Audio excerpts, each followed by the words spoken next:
जरा सोचिए, एक ही क्लासरूम, बच्चे वही, सबको एक जैसा पढ़ाना है, लेकिन उस कमरे में खड़े 6 अलग अलग टीचर और हर एक का वेतन, पदनाम और दर्जा अलग अलग। सवाल यह उठता है, जब काम सबका बराबर है तो बंटवारा इतना क्यों? आखिर बिहार की शिक्षा व्यवस्था में ऐसा भेदभाव क्यों है? नमस्कार दोस्तों, यह हमरा बिहार और मैं हूं आपके साथ दिनकर आनंद। हम उठाने वाले हैं उस मुद्दे को जो शिक्षा व्यवस्था के अंदर गहरी असमानता को उजागर करता है। सवाल यह है कि बिहार के विद्यालयों में 6 प्रकार के शिक्षक क्यों हैं? बिहार सरकार के खुद के आंकड़े बताते हैं कि बीएससी विद्यालय अध्यापक का वेतन लगभग 42,000 रुपये, नियोजित शिक्षक का करीब 49,000 रुपये, विशिष्ट शिक्षक को 35,000 रुपये और नियमित शिक्षक की तनख्वाह 1 लाख रुपए से भी ज्यादा है। इसके अलावा और भी अलग अलग श्रेणियां मौजूद हैं। अब जरा सोचिए, काम सबका एक जैसा, बच्चों को पढ़ाना, क्लास लेना, जिम्मेदारियां निभाना, लेकिन तनख्वाह और दर्जे में इतना फर्क क्यों है? क्या इस तरह की असमानता से शिक्षकों के बीच समाज में एकता और प्रेरणा बनी रह सकती है? क्या बच्चे वही गुणवत्ता वाली शिक्षा पाएंगे जब खुद शिक्षक ही अलग अलग वर्ग में बटे हुए हों?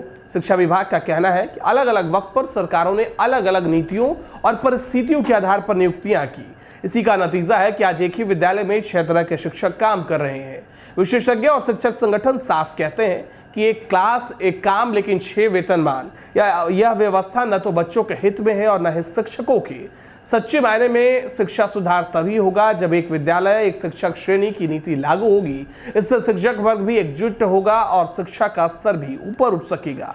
तो भाई और बहनों, तस्वीर साफ है। एक ही क्लासरूम में 6 तरह के शिक्षक खड़े हों तो बच्चे भला क्या संदेश लेंगे? क्या ये नहीं सोचेंगे कि जब हमारे गुरुजी ही बटे हुए हैं तो हम कैसे एकजुट होकर आगे बढ़ेंगे?